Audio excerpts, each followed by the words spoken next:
Your neighbor's mango tree is dropping fruit the size of your fist, and yours is giving you mangoes barely bigger than a plum. Same sun, same rain, same neighborhood. So what is going on? Hit that subscribe button right now, because on this channel we get into the real reasons behind stuff like this, and more importantly, we show you exactly how to fix it. Here's proof this is fixable. Growers who apply the right combination of techniques, and we're going to walk through all of them today, regularly see their fruit size increase by 30 to 50% within a single growing season. Not a different tree, not a different variety. The same tree they already had, producing fruit that's noticeably heavier, rounder, and more impressive than anything it put out the year before. The difference isn't luck. It isn't genetics. It's a handful of specific habits done at the right time. Now let's talk about what's probably happening to you. Your mango tree flowers. You get excited. A decent amount of those flowers set fruit. You watch those little green mangoes form and start to swell, and then somewhere along the way they just stop. They reach a certain size and that's it. They ripen small. You cut one open and the seed takes up half the fruit. The flesh is thin. The flavor might even be a little weak. And you start wondering if maybe you just got a bad tree, or maybe it's the soil, or maybe the variety just runs small. So next season, you do the exact same thing you did before, and you get the exact same disappointing result.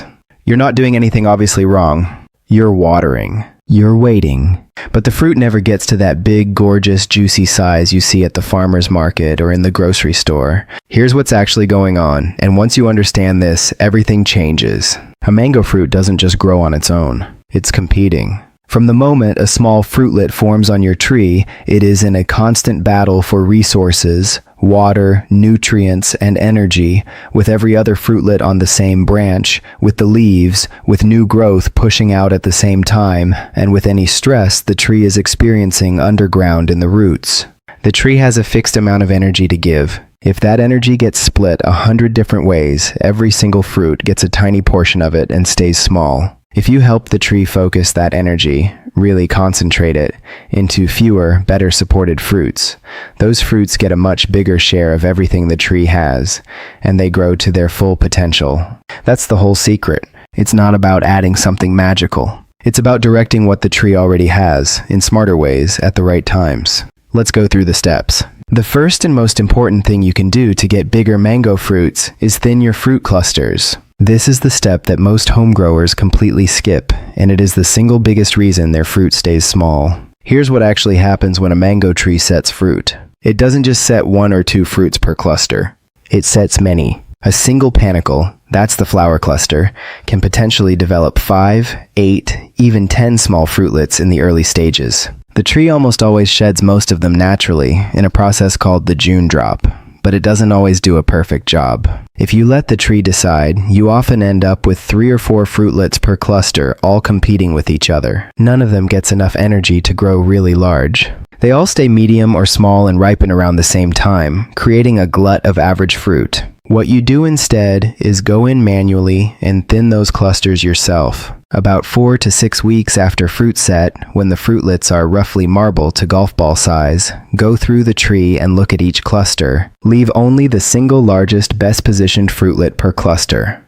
Remove everything else. Just snap them off with your fingers or use clean pruners. It feels wrong at first. You feel like you're throwing away fruit. But what you're actually doing is redirecting all of that cluster's energy into that one chosen fruit. That fruit now gets 5 times the resources it would have gotten otherwise. It will grow noticeably larger, and it will be better flavored because the tree can load it with more sugars and nutrients. Professional mango orchards do this. Backyard growers who know what they're doing do this. And the first time you see your thinned fruits come in dramatically larger than your neighbor's unthinned ones, you'll never skip this step again. The second step is getting your fertilizer program right, and specifically, getting the timing right.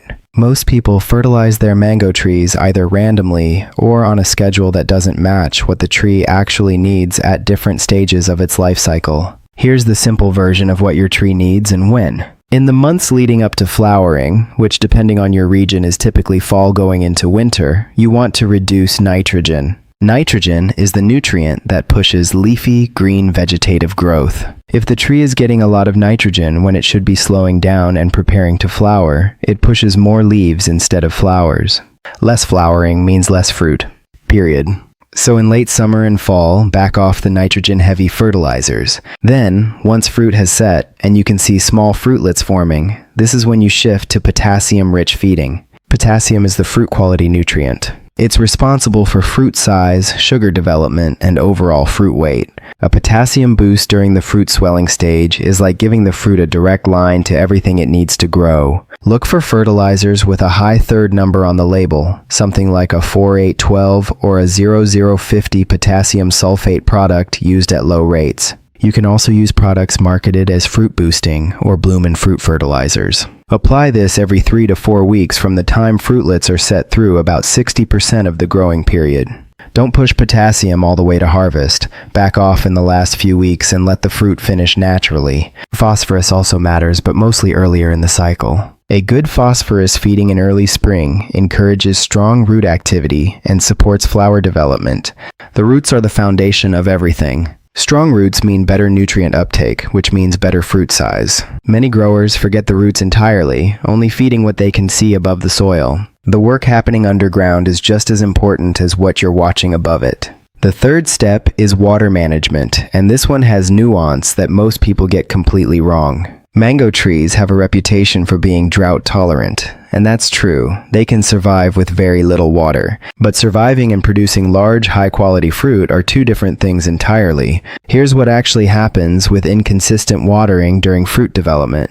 The fruitlets are swelling. They need a steady supply of water to fill out that flesh. If the soil goes from soaking wet to bone dry and back to soaking wet, the fruit experiences stress. That stress interrupts growth. It can cause the fruit to crack, drop early, or develop uneven texture. But most commonly it just stunts the size. The fruit stops expanding during the dry period, and it never fully recovers that growth window. What you want is consistent, deep, regular watering throughout the fruiting period. Deep watering means you're soaking the soil down 12 to 18 inches, not just wetting the surface. Surface watering grows shallow roots. Shallow roots can't access deeper soil moisture during dry stretches, and the tree stresses more easily. Water deeply and less frequently rather than lightly every single day. For most home growers in warm climates, this means a deep watering every 5 to 7 days during fruit development, adjusting for rainfall. Mulching around the base of the tree with wood chips, straw, or any organic material helps the soil hold onto that moisture between waterings and keeps the root zone temperature stable. Never let the soil completely dry out when fruit is actively swelling. That's the window when consistent water matters most. The fourth step is managing vegetative growth flushes during fruit development. This is something experienced growers pay close attention to, and most beginners have no idea it even matters. When a mango tree is carrying developing fruit, it often still wants to push new leafy growth at the same time. This is natural. The tree is always trying to grow. But here's the problem. That new leaf flush is an enormous drain on the tree's energy and resources. New leaves require a massive investment of nutrients and water. When the tree is simultaneously trying to swell fruit and push new leaves, the fruit almost always loses that competition. The new growth gets priority because the tree instinctively invests in its future canopy. The fruit suffers. What you do about this is actually quite simple. When you notice new vegetative flushes, that bright, reddish-pink new growth pushing out from branch tips while the tree is also carrying fruit, you have two options. The first option is to pinch or snip off those new growing tips as they appear on branches that are carrying fruit. This redirects the energy back into fruit development.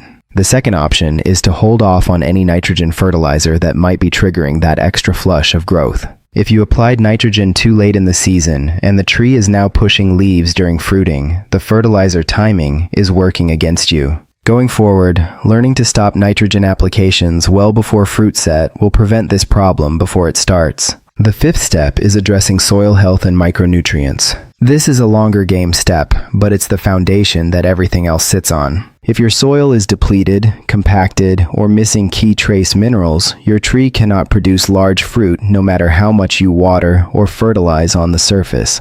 The two micronutrients that matter most for mango fruit size are zinc and boron. Zinc deficiency causes small, distorted fruit and poor fruit development. Boron deficiency affects cell division inside the fruit. The fruit looks okay on the outside, but the flesh never fully develops. Both deficiencies are common, and both are easy to miss because the symptoms aren't always obvious on the leaves. The simplest way to address this is to apply a balanced micronutrient foliar spray, a spray you put directly on the leaves, 2 to 3 times during the growing season. Look for a product that contains a full spectrum of trace minerals, including zinc, boron, manganese, and iron. Apply in the early morning or late evening when temperatures are cooler, so the spray absorbs properly rather than evaporating. This one habit, done consistently over 1 to 2 seasons, makes a real and visible difference in fruit size and quality. Also consider adding compost or aged manure to the soil around your tree once or twice a year. Good organic matter improves soil structure, feeds beneficial soil microbes,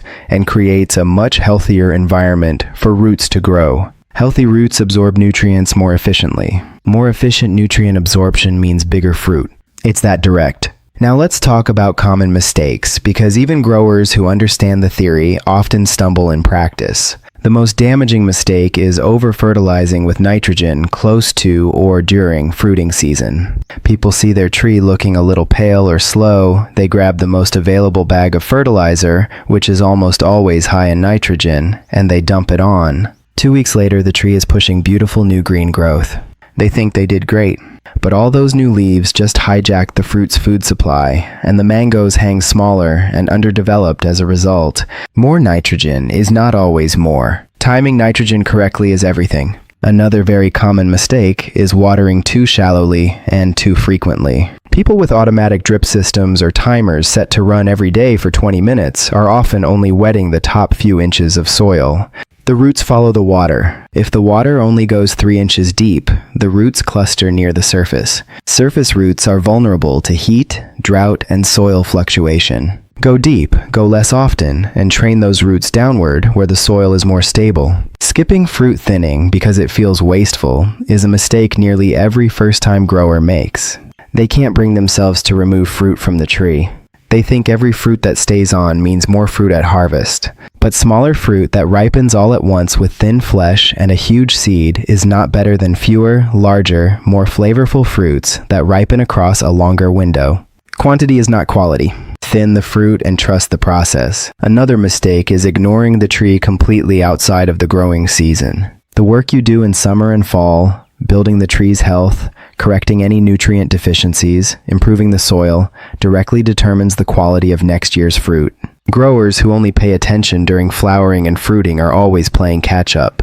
The best growers are thinking 12 months ahead. Finally, people underestimate how much the canopy structure affects fruit size. A tree that's never been pruned becomes a crowded, tangled mess of branches. Interior branches get no sunlight. Leaves in the shade can barely photosynthesize. That means the tree is producing less energy overall. Less energy, smaller fruit. An annual light pruning after harvest, opening up the canopy, removing crossing branches, allowing light to reach the interior, keeps the tree producing at full capacity. It also makes the tree easier to manage, easier to spray, and easier to pick. Here's the bonus tip that separates good growers from great ones, and very few people talk about this openly. It's called the pre-bloom stress technique, and it works by exploiting the mango tree's natural survival instinct. About 8 to 10 weeks before your expected bloom period, you intentionally stress the tree, mildly, by withholding water for 3 to 4 weeks.